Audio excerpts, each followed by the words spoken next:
Bismillahirrahmanirrahim. Yaxshi do'sting 3 tane alamasi bo'lmalı diyor. Behterin do'sting 3 alamasi. Eğer şu 3 tane alama bo'lmadimi, ol do'sti anar qu diyor. 3 tane alama nima? Eng avval qilsa, sen şonu ko'ran bilan Allah yadına düştün. Eng avval. Do'sting bar, birodarxoning bar, sen şonu gördün, Allah yadına düştün. Xulasa yapışır. 1. İkincisi, ölüm yadına düştün. Üçüncüsü, senin ettiğin işinde tarakki gelsin. Namaz avval iki namaza geliyordun cemaate, 5 namaza gelirsin. Dostun yaxşı çünkü. Sen avval astagfirullah günde 10 mertebeyden yoktun. Endi sen birli dost olsun 100 defa etiyordun günde.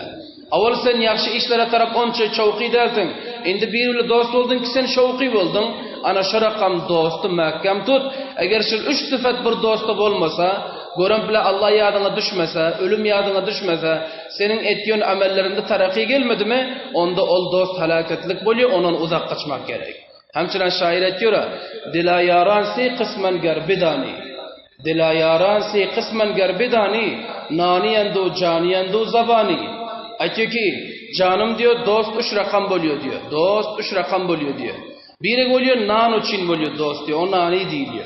Sırf sen nanına aşık, sen kuluna aşık. Zamanı ki sen pulun ba, nanın ba, onda ol sen böyle dost. Nan o pulun olmadı mı, ol senin yüzünden bizar. Ona ne diyor?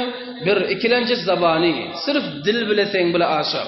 Sırf yanında oturan plan beter bir çarp zaban, beter bir yakşı gepler ayda oturuyor, ama son uzak gitti mi sen gamınganam da. Bu 2.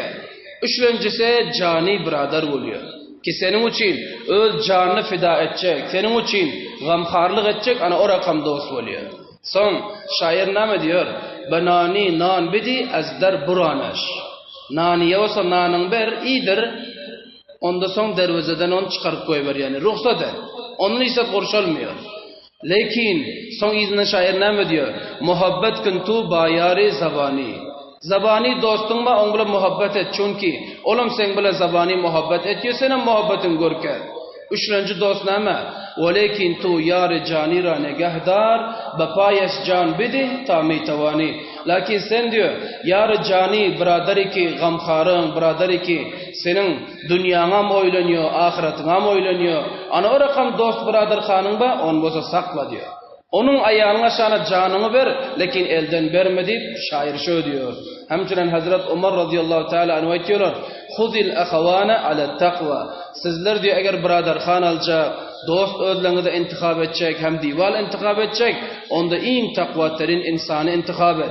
Yaxşı insanı intikab et ki senin dünyan ham abad bo'lar, ahiretin ham abad bo'lar. برای مشاهده ویدیوهای بیشتر به کانال یوتیوب سخنرانی های علمای ترکمن سر بزنید، مشترک بشید و منتشر کنید، اجر ببرید.